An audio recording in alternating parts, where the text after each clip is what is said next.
ગાભારામ સાહેબની જય, કનુરામ સાહેબની જય, પધારેલા સર્વે સંતો ભક્તો અને ભગવાનોની જય. અને જેના નિર્વાણ નિમિત્તે આ સત્સંગ ભજન રાખવામાં આવ્યા તેવા અમારા બાબુ કાકાની પણ જય. કારણ કે જેઓ તેના સુપુત્ર હોય આવું કરે ભાઈ, હું આ પછી ભજન રાખે ખરે ચોથી નિર્વાણ તિથિ સાહેબ દર વર્ષે રાખે જ્યારે જેઓ, કારણ કે ભોળા હતા એટલે ભોળા હોય થાય છે. બોલો સદગુરુ દેવની જય. આજે આ સત્સંગમાં પૂજ્ય ગાભારામ સાહેબ, ચંદ્રરામ સાહેબ, સુરેશરામ સાહેબ, દૂર દૂરથી ભક્તો પધાર્યા. અહીંયા રવિયાણાથી ટાઈમ નતો છતાં પણ બાબુભાઈ પધાર્યા. ખરેખર એટલે આ પ્રેમીઓનો વિષય છે, સત્સંગ જે તેનો વિષય છે નહીં. કારણ કે બિનુ સત્સંગ ન હરિકથા તીહુ મોહ ન ભાગ, મોહ ગયે બિન ન ઉપજે નામ પદ ગઢુરાગ. સત્સંગ વગર આપણા હૃદયમાં રહેલો મોહ જતો નથી, પણ જેને મોહ કાઢવાની ભાવના હોય સત્સંગમાં આવે. હવે સત્સંગ એટલે સતનો સંગ. સત કોને કહેવું? આખા ભગત એક વચન મુરદાસ બાપુએ કીધું, એ જી સત્સંગ વિના રે મન સમજે નહીં, સુરતા ભલે નિગમ પદ મારે જાય. હે સત્સંગ વિના રે મન સમજે નહીં, સત્સંગ વિના રે મન સમજે નહીં. રવિ રવિ કે તારે રજની નયન કે ઉજવાય નારા બની જાય.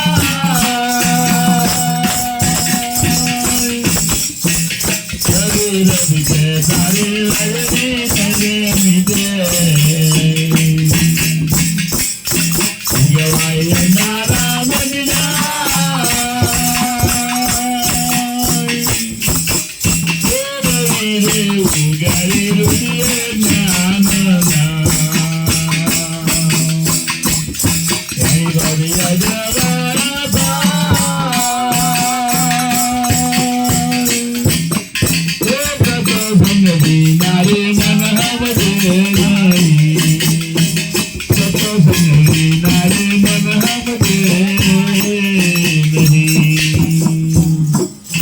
સત્સંગ વગર મન સમજીને વાતો કરીએ ને સત્સંગ કહેવાય, આ ગાઈએ ને સત્સંગ કહેવાય.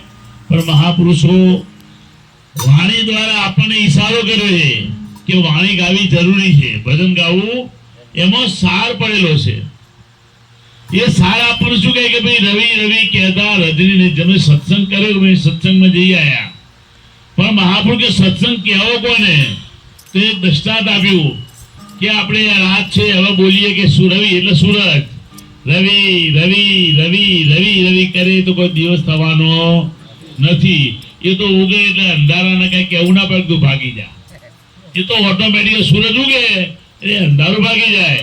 એમ મહાપુરુષો કહે કે આપણામાં રહેલું અજ્ઞાન, કારણ કે અજ્ઞાને જ આ બધી પથારી ફેરવી છે. એટલા માટે સંતો કહે છે ને કે સુખદેવ દુઃખ કો હરે કરે પાપ કો અંત, સુખદેવ દુઃખ કો કરે કરે પાપ કો અંત, કહે કબીર કભુ મિલે પરમ સ્નેહી સંત. પરમ સ્નેહી સંત છે આપણને સુખ દે છે, દુઃખ દે.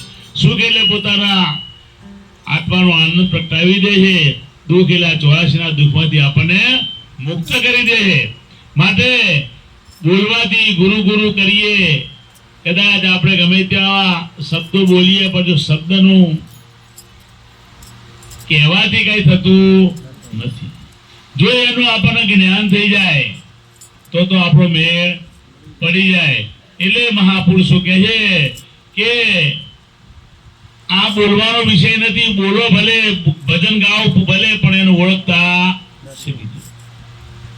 કારણ કે ઘણી જગ્યાએ મહાપુરુષે આપણને વાત કરી છે કે ભાઈ એક રવારી હતો ને એને એક છોકરાને હતો વાણીઓ, અને છોકરાના મોઢામાં સાંતા પડ્યા છે એટલે કોકને કીધું કે રબારી પાસે જાઓ ને આને તમે દૂધની 2 શેરો બકરીઓની પડી જાઓ એટલે લેવા જ્યાં સમજ્યા તેજાભાઈ ના ગયા જ્યાં તેજાભાઈ કે એટલે ભાઈ તાર બકરી મને 2 શેર પાડી દે ને તેજાભાઈ હું જમવા બેઠો 5 મિનિટ કે ના મારે ઉતાવળ છે તો કે બકરી ઊભી તમે શેર પાડી દો એ પાડવા ગયો પણ કાંઈ દૂધ નીકળ્યું નહીં એટલે પાછો આવ્યો કે તેજા યાર તારો તો બકરીમાં દૂધ જ નહીં એટલે દૂધ મેં દોઈ જ નહીં આજ બકરી એટલે કે હાલ તો દોતો એટલે પછી જમી રહ્યા હતા ઉઠ્યા અને એની સાથે સાથે ગયા તો ઓલો શું કરતો હતો આ ગુટકા દબાવતો હતો આ ગુટકા દૂધ હોય દૂધ તો સાહેબ એની આંચળામાં હોય એમ સંતો કે પડ્યું ત્યાં ગોતા શેટે એ કોઈ સુગડ સબેટ એના ઘટમાં સાહેબ ભેટે ને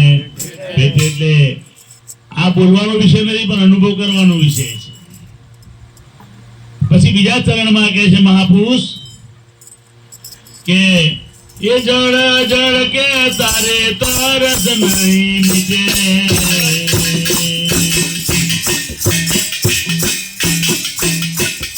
ભોજન કે દાબગ નહીં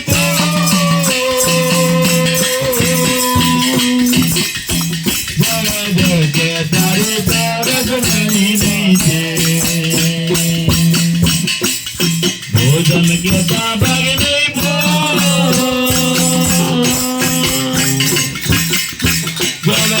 પીદારે જેને પ્રેમના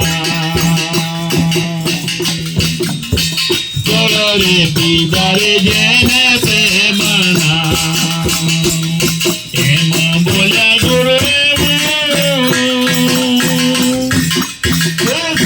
સંગ વિનારે મન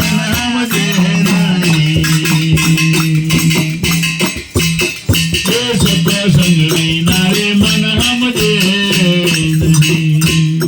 મહાપુરુષો કહે કે કદાચ આપણે પાણી કરીએ તો કદી તરસ મળતી હકીકતે પાણી મળે ભલે આપણે જંગલમાં ગયા હોઈએ અને પાણીની તરસ લાગી હોય તળાવમાં કદાચ ડોળું પાણી હોય પણ એ પાણી પીએ તો આપણી તરસ મટે પણ પાણી કહેવાથી તરસ મળતી નથી એમ આપણે પરમાત્મા ભગવાન ગુરુ જય ગુરુ પણ જ્યાં સુધી સદગુરુની ઓળખા કે ગુરુ કાયમ ગોદજો શું કરીએ વાલાના વખાણ 10મા મોલે ડેરી બિરાજે ધોળી દદાના કુમાર તારા ઘટમાં ગુરુનું ઓળખ છે પણ આપણે મુક્ષે ગુરુ વચરે સમજણ વગરના સલીલ કહે કેશવ ગુરુપદ પરખ્યા વિના બહુ કરે છે દલીલ માટે જળ કહેવાથી તરસ મળતી નથી એમ કદાચ ભૂખ્યા હોઈએ ને એ ભોજન રોટલો દાળ ભાત શાક શીરો પૂરી મણીથી ભૂખ ભાગતી નથી પણ કદાચ કોઈ ક્યાંક આપણને 3 દિવસનો ટાઢો ટુકડો મળી જાય ને તો પણ આપણી ભૂખ ભાગી જાય મહાપુરુષોનું કહેવું છે કે સતનો સંગ કરજે કારણ કે જો સતનો સંગ નહીં થાય સત એવી કોઈ હકીકત પડી સાહેબ અને જેને મહાપુરુષે વખાણે છે પણ આપણને જેને સત કીધું એમાં આપણી દ્રષ્ટિ જતી નથી કારણ કે આપણા જેવા દે કારણ કે અહીંયા અમે સિદ્ધપુરી ભજનમાં થઈને આવતા હતા ને અહીંથી કોઈ 2-3 નીકળ્યા છે ઠાક ચોરી કરી એટલે અમને જોયા કે આપણા ભાઈ આવે એમ કે આપણા ભાઈ છે ને આપણે જે કે નહીં કરે આટલા એ જ હોય કે એટલે અમને એમ થયું કે આપણા ભાઈ જો ભજનમાંથી આવે છે એટલે જેની જેવી દ્રષ્ટિ એવી સૃષ્ટિમાં આપણે સાહેબ કાયમ એવા અભ્યાસમાં રહે છે કે આપણને સંતમાં કોઈ નજર જતી નથી એટલે મહાપુરુષો કે કોઈ પ્રેમ ભક્તિના પૂરા કોઈ સંત મળે સનુરા કોઈ પ્રેમ ભક્તિનો પૂરો હોય છે ખાલી વાતનો પૂરો હોય પ્રેમ ભક્તિનો પૂરો હોય ને સનુરો महापुरुषों कीधु कि आदम को खुदा मत को आदम खुदा नहीं लेकिन खुदा के नूर से आदम जुदा जेना नूर प्रकट थी हो ने एनो संग करशो तो मैं पर बाकी वातों थी तो तमने मैंने कहा वातों केवी है कि एंजिनियर પાસે આપણે ગયા હોઈએ કે મારા મકાન બનાવવું છે કે કેટલાનો પ્લોટ છે કે મારા 18 બાય 55 નો પ્લોટ છે તો આપણને મકાનનો પ્લાન બનાવી દે કે આગળ બધું 18 બાય તો આમાં 10 બાય 10 ના બે રૂમ આ સંડાસ બાથરૂમ આ રસોડું પછી આગળની આ ચાલી આમાંથી ઈટી વપરાશે આટલી સિમેન્ટ વપરાશે અને આ બાંધકામનો કુલ ખર્ચ રૂપિયા 5,80,000 થશે પણ શેમાં છે આગળમાં એક આગળ શિયાળામાં રક્ષણ આપશે નહીં એક આગળ ઉપરનો નકશો ઉનાળામાં ગરમીથી રક્ષણ આપશે નહીં, પણ જો આપણે એવું કદાચ એક નાનું સરખું છાપરું બનાવ્યું હોય ને તો શિયાળામાં રક્ષણ ઠંડીથી આપે, ઉનાળામાં ગરમીથી રક્ષણ આપે અને ચોમાસામાં વરસાદથી રક્ષણ આપે. માટે કોઈ એવા મહાપુરુષોનો સંગ કરી લેજો. એટલે મહાપુરુષ કહે છે કે આપ માર્યો રે આપનો આત્મા ગાય પીવા પાનું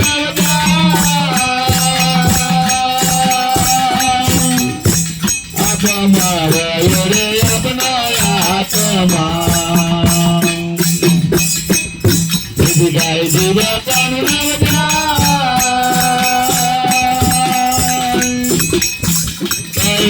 મૂળદાસ સંત સમજ્યા ખરા, રે મૂળદાસ સંત સમજ્યા ખરા, સદગુરુ વિના મુક્તિ સત્સંગ વિના રે મન હમરે નહીં, ગુરુ વિના મુક્તિ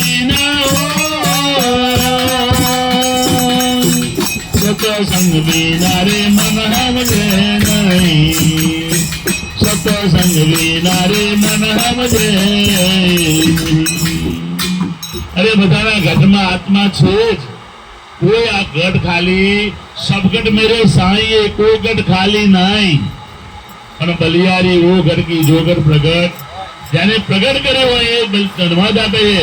તમે જુઓ, તમે રામ ને કૃષ્ણ ઓળખતા તો ગુરુ પાસે ગયા એટલે ઓળખીએ. બીજું રાજા કેટલા જતા રે, રામકૃષ્ણ જેવા દેવતા ધરતા ગુરુનું ધ્યાન, 14 લોકના ધણી હતા તો ગુરુ કને થયા, અરે ગુરુના આધીન તો સાહેબ. માટે એ તમન તું દડ કરી લે વિશ્વાસા,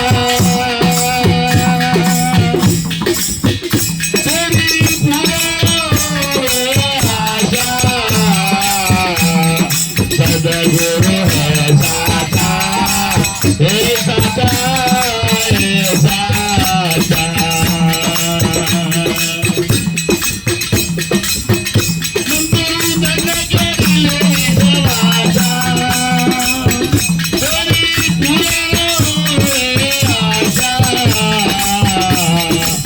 સદગુરુ હે સાચા, હે સાચા,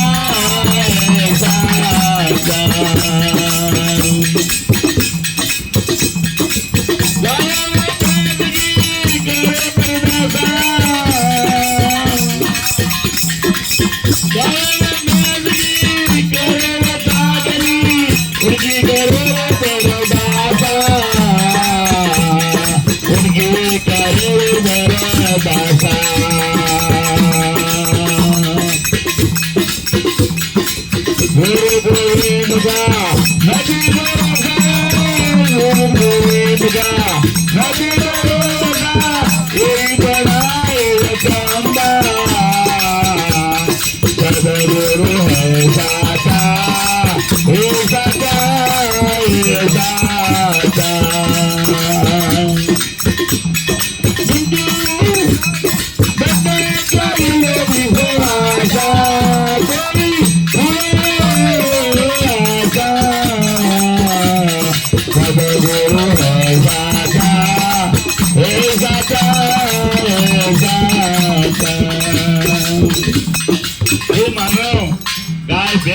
રાખે ને તો એ વિશ્વાસ કેટલો, 2 ટાઈમ ચા નાખે, પાણી પીવડાવે, નવરાવે, ધોકાંગી ખબર કે હોતે દૂધ આવશે, એનો વિશ્વાસ છે. જે આ સ્વાદ ચલાવે સાહેબ, આમાં ગુરુ ગોવિંદ 2 છે, છેટા કોઈ છે નહીં, પણ આ ગુરુ ગોવિંદ નો વિશ્વાસ છે નહીં. તારા ઘટમાં ગુરુ બેઠો છે, ગુરુ કાયમ ગોદ જો શું કરીએ વાલાના વખાણ, સમજ્યા? તો શિષ્ય છે. તો મહાપુરુષોનું કહેવું છે કે ગાય ભેંસ ઉપર વિશ્વાસ કરો, પણ ગુરુ ગોવિંદ પર વિશ્વાસ કરતા તમારા ઘટમાં બેઠો બોલ કે તેરે ઘટ में नाम तू कहां भटके, તારા ઘટમાં પરમાત્મા બેઠો છે, પણ તને વિશ્વાસ આવતો, તું બહાર ગમે તેમ દોડ્યા કરીએ પણ તારો મેળ પડવાનો આ તો છેલ્લા શ્વાસ છે, તારે પસ્તાવો થશે.